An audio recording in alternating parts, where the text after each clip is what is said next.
from 2 Chronicles chapter 34, from verses 1 to 7.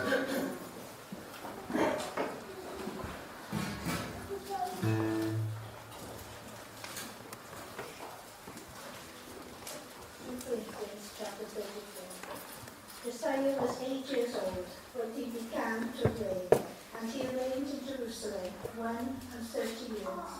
And he did that which was right in the sight of the Lord, and walked in the ways of David his father, and declared neither to the right hand nor to the left.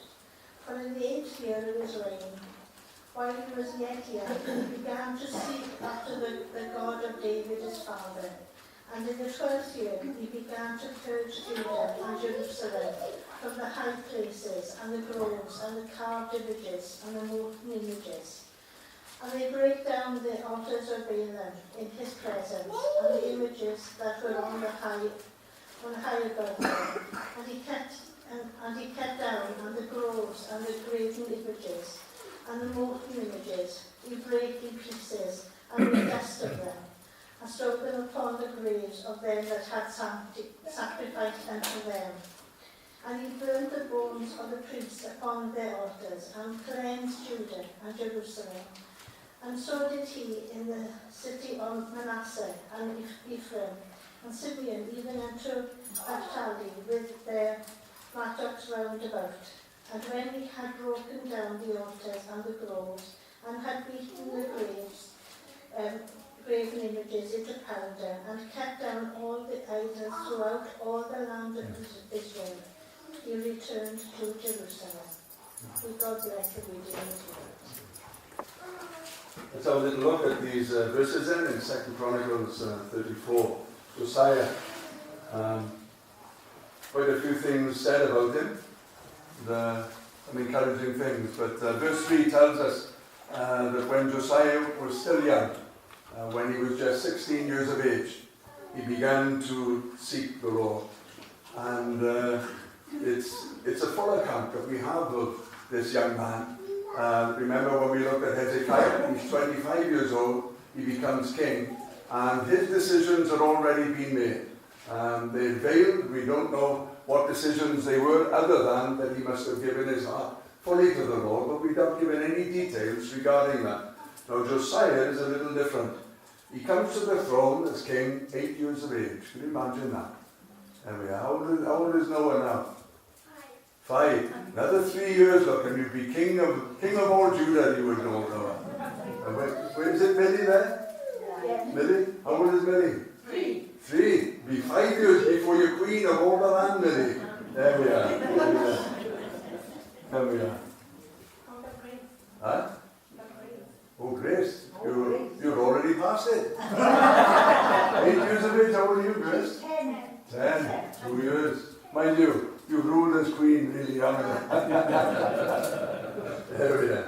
There we are. When he was still young, 16 years of age, he began to seek the Lord. There's a sweetness about these words, a tenderness that continues through his life. He went in as Jack said to me one time, Jack Spencer, hook, line and sinker. He went for everything that he found that was in God. Verse 2 tells us that he walked in the ways of his father David. He was the marker for all the kings.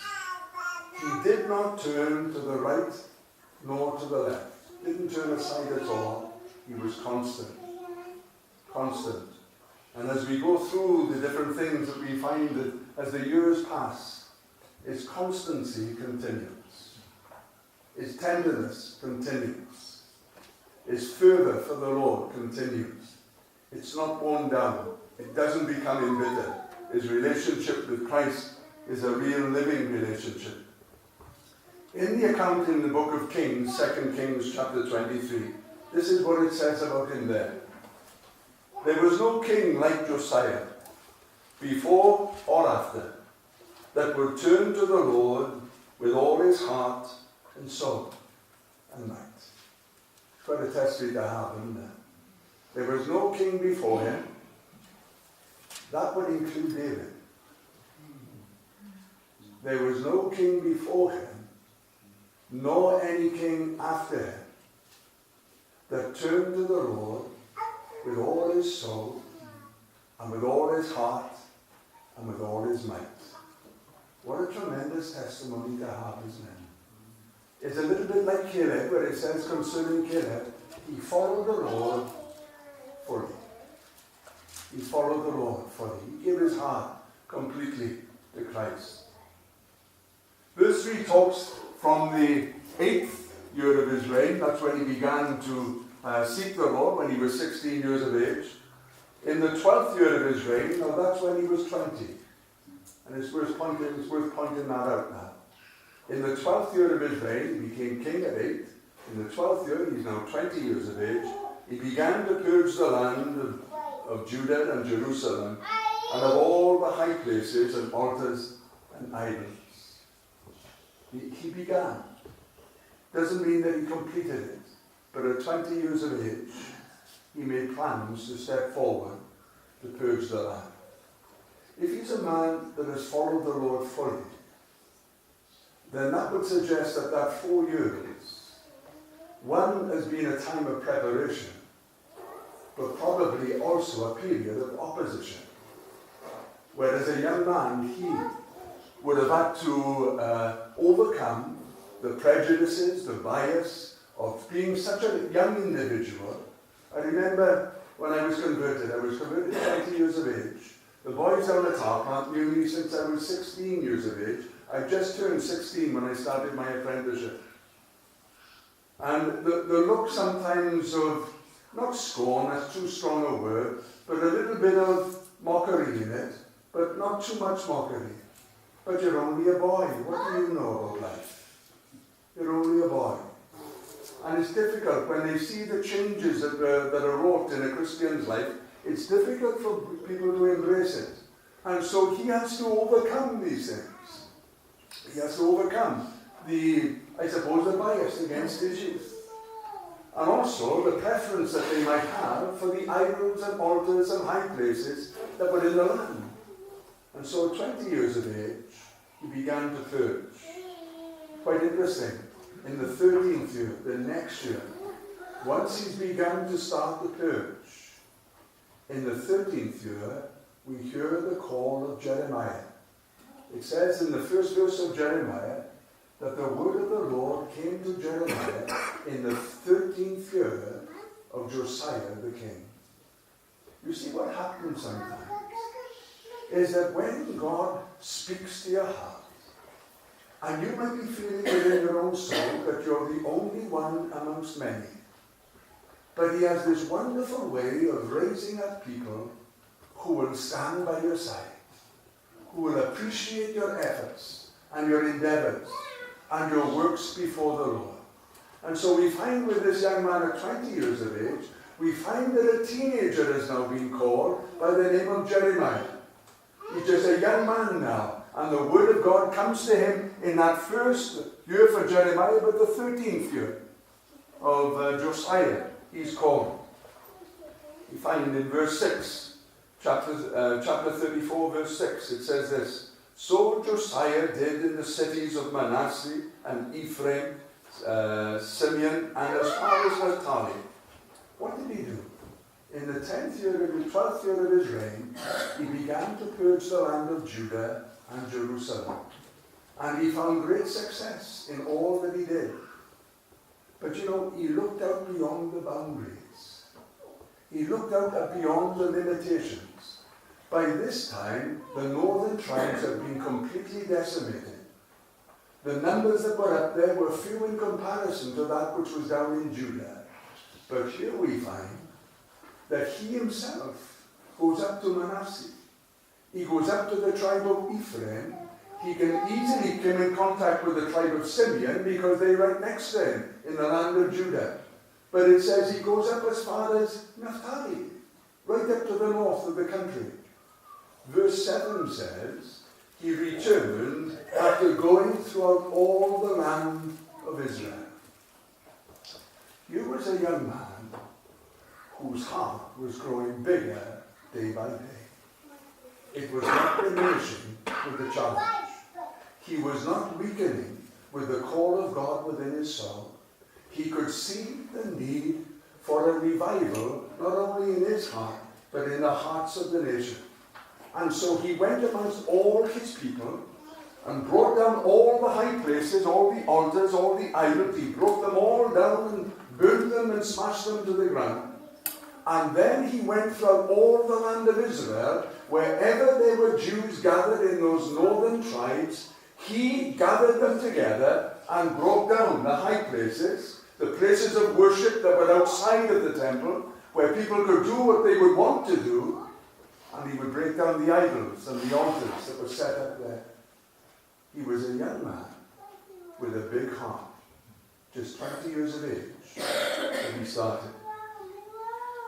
We go on to read in verse 8, in the 18th year of his reign.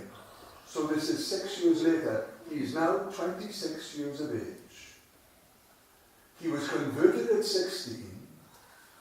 He began to purge the land at 20, and it took him a full 6 years to get it all cleaned up. Now remember that it took Hezekiah just over 2 weeks to cleanse the temple. This country was in such a bad state in Josiah's day that he opted to cleanse the land first, then the temple. Whereas with Hezekiah, he chose to cleanse the temple first, then the land. We don't always do the things the way that someone else does it, see. Don't always do that. It says concerning Ezra, when he was offered by the king of Persia, do you want an army to come down with you to protect you? Never, he said. Never do we want the army. Isn't our God with us and with us all the way? Another king, about 60 years later, turned and spoke, not 60 years later, just a little later, another king spoke to Nehemiah. And he said, would you like an army to go down and protect you? True right, he said, I love that. You see the difference? But they still could work together, see. They still work together.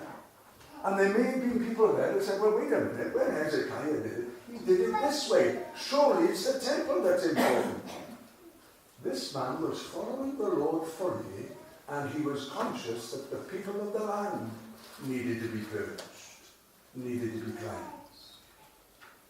You see, in Hezekiah's day, the people were so caught up with idolatry that they could not, even though the temple had been cleansed after just 2 weeks, we find that they had to wait another month before they could celebrate, or 2 months, sorry, before, 2 months, before they could celebrate the Passover, because the people or the priests were ready for it.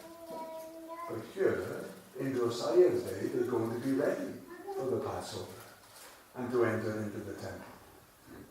So God does things differently from time to time, see.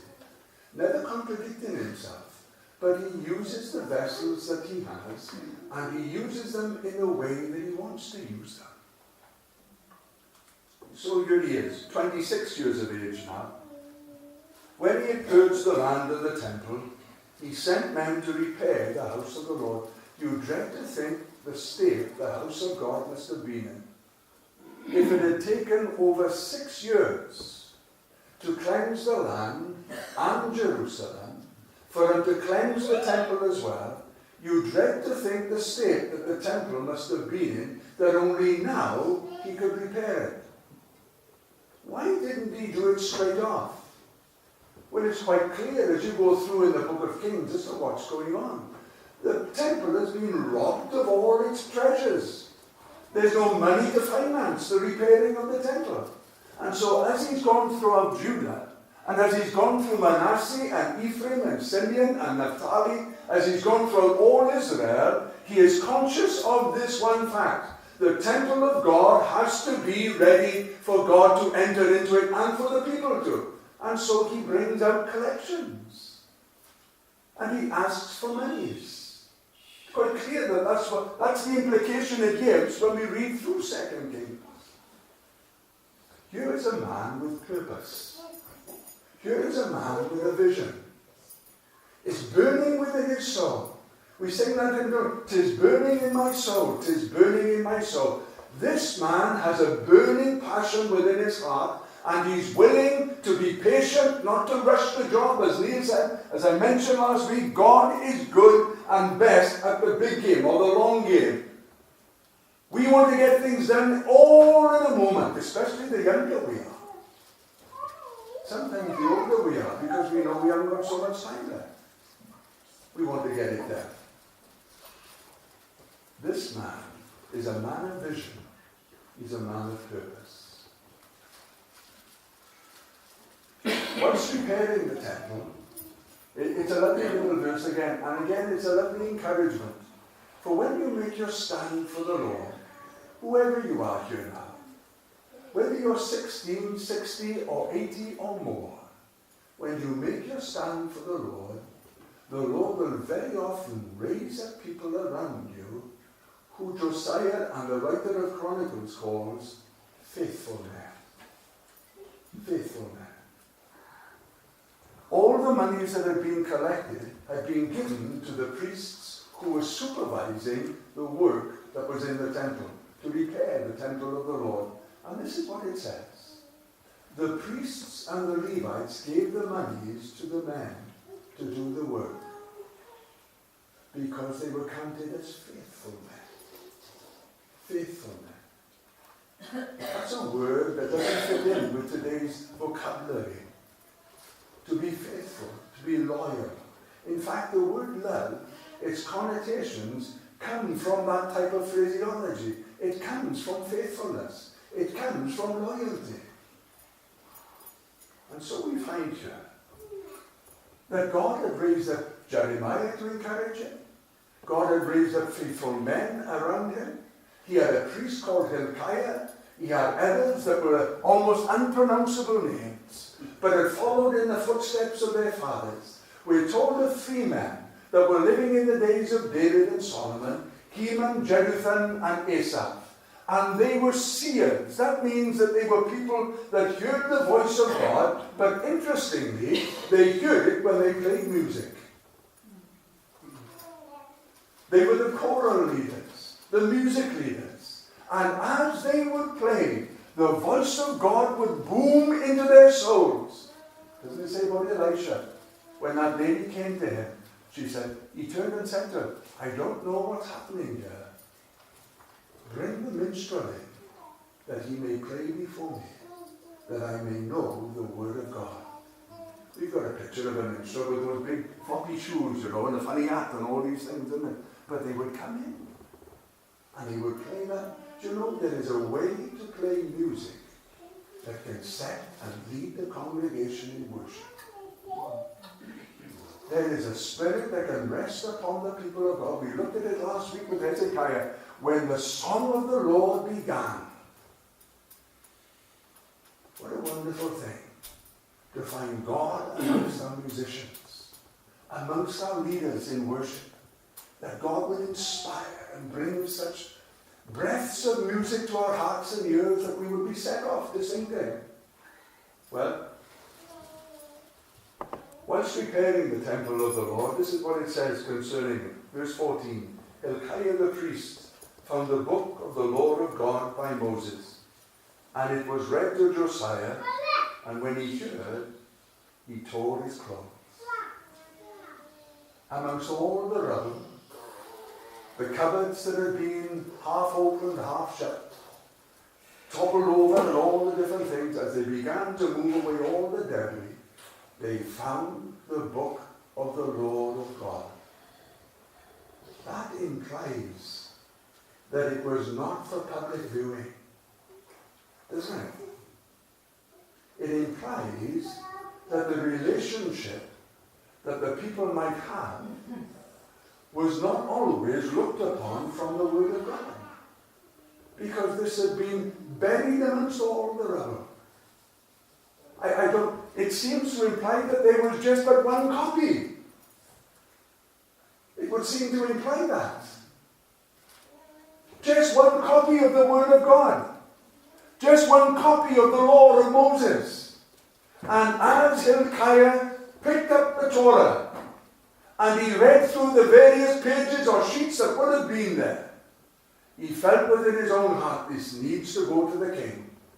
And so he passed it on to another man. And he then took it to the king, Josiah, and he read it before him. And when he heard it, he tore his clothes. This is the 18th year of his reign. He's still 26 years of age.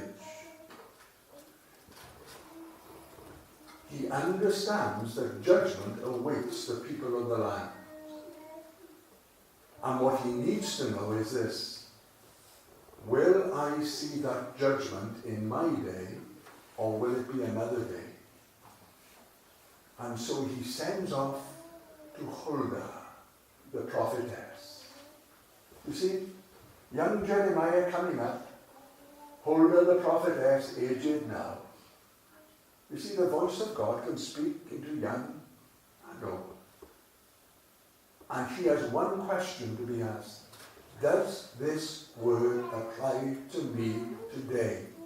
Or is it, in your wrath, Lord, will you remember mercy? And so he sends to Huldah, the prophetess. And Huldah gives him a message. Tell the man who has sent you to me, tell him these words. And the words that she gives is that judgment rests upon the nation, but he would not see judgment in his day. Mercy will prevail, and a revival will break open amongst the children of God. She turned and said to him, or these were the words that were sent to him, in verse 27, speaking of how he received the word, you were tender. That's a lovely phrase to have, isn't it? When you think of the warring that would have gone on, the battles that he would have, albeit for 10 years. Some battles have gone on longer, haven't they? But for 10 years, a young man soldiering on, slowly gathering people around him that would stand strong together. Jeremiah is there, Huldah is there, Hilkiah is there, the others are there. The leaders in worship are there. There are faithful men in the temple, standing by his side, wishing to see the temple restored. But there had been battles going on. Yet he had remained tender. Can you remember when you first began to seek the Lord? When your heart was tender? Is it tender now? Is it tender now? It speaks in these terms that you were tender and you humbled yourself. There's no arrogance here. There's no pride of place here. There is no position here when he is upheld above everyone else. He is tender, he is humbled. He tore his clothes and he wept much and cried to the Lord. And this is what it says then: and I have heard you. And I have heard you. Friends, we can have that tenderness of those early days fresh in our hearts. We can be free from the hardness of the world, free from the hardness of the church. We can be free from these things. We can be tender, even in the midst of a battle or at the end of a battle. I was disappointed with myself one day this week. I felt a disappointment. I met with someone and it was quite clear I was struggling to talk. And all I was just thinking of is I was just struggling to talk. Then I read these words. Josiah was yet tender. You can get so frustrated, see. You can say, well, that's done, isn't it? That's the decision that you made. But he was so tender.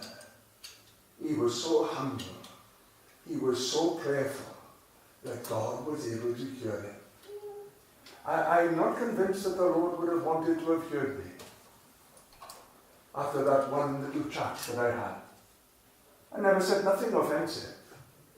In fact, I continued the conversation in some parts. But you know, the Lord speaks, he looks down inside sometimes, don't he? And he sees that that tenderness is not there. It's impatience there. Frustration there. But this man stuck with it through and through. See? Well, throughout 10 years of service, he remained tender and humble. Verse 30 tells us he went up to the house of the Lord with the elders, the people of Jerusalem, the priests and Levites, and all the people great and small. And he read the word of the Lord to them, urging them to promise to follow the Lord. And the people followed him all the days of Josiah, not departing from the Lord. It's a sad reflection, really, on the people. But we're often like that, aren't we? We can be influenced by people for good. And then when they're not with us, we sometimes become something else. But they did not depart from following the Lord all the days of Josiah. It says concerning, I think it's Asa, is it Asa? Asa followed the Lord all the days, or Joash, sorry. Joash followed the Lord all the days of Jehoiada, the high priest. For Jehoiada was a godly man, so much so that they buried the priest with the kings. You never find that anywhere else. Such a godly man, yet a man of influence. Here's this young man. Still in the 18th year of the reign, he went up to the house of the Lord, gathered everyone together, no one was to be left out, tenderness, humility, wishing to see the blessing of God upon them. And they followed him all the days of Josiah, never departing from the Lord. What a wonderful experience this man had, that he could win people, draw them near, bring them to that place where Christ is at the center of their lives. Well, in closing, chapter 35, verse 1 says this, that same year, Josiah kept the Passover to the Lord in Jerusalem. Still the 18th year. What went on in the 18th year, isn't it? It's amazing what you can achieve in God's moment. Amazing what you can achieve in God's moment. How often have we heard of letters of resignation that have been written by missionaries, and they take one final tour of their mission area. David Brainerd did it. James Fraser did it. And I'm sure there are others that have thought, well, let's just go just one more time. Let's see what... And what happens in that one tour is above everything else that has gone before. You see, God's moment can arrive. Has God's moment arrived for us? For you? To pick up that tenderness of former days if you've lost it. And to now call upon the Lord, and he hears you. And as he hears you, it begins to draw not only those that have been raised up with you, to encourage and stand with you, but it affects so many peoples that they draw near to you. But in that 18th year, Josiah kept the Passover to the Lord in Jerusalem. See what it says in closing, which really encapsulates everything about Josiah. Verse 18 says this, there had been no Passover kept since the days of Samuel. In the book of Kings it says, since the days of the judges. He was the last of the judges and the first of the prophets. Samuel now. And so this really is saying, it goes back beyond the judges to Joshua's day. That's what it's really saying. Going back beyond. There had never been a Passover kept since the days of Samuel. None of the kings kept such a Passover, with priests and Levites, with all Judah and Israel with him. What a wonderful man this man must have been. He reigned for 31 years. It can't go on forever, see. Can't go on forever. 31 years, 39 years of age, he was now in the presence of God. He died in a war, in a battle. But in those 39 years, how he followed the Lord with all of his heart. Will we follow him to the end of our days? Will we know such reviving within our souls, individually, personally, family, church-wise, out beyond these four walls? will we know such mercies? Let's be tender. Let's be humble. Let's be faithful. Let's seek the Lord while he may be found. Let's call upon him that he might answer us. The grace of God is here with us today. Oh, thank God, thank God, thank God that we've got his grace with us today that can take us, whether we're 16 or coming up to 90. It makes no difference with God. We can have that sweetness that can take us into heaven.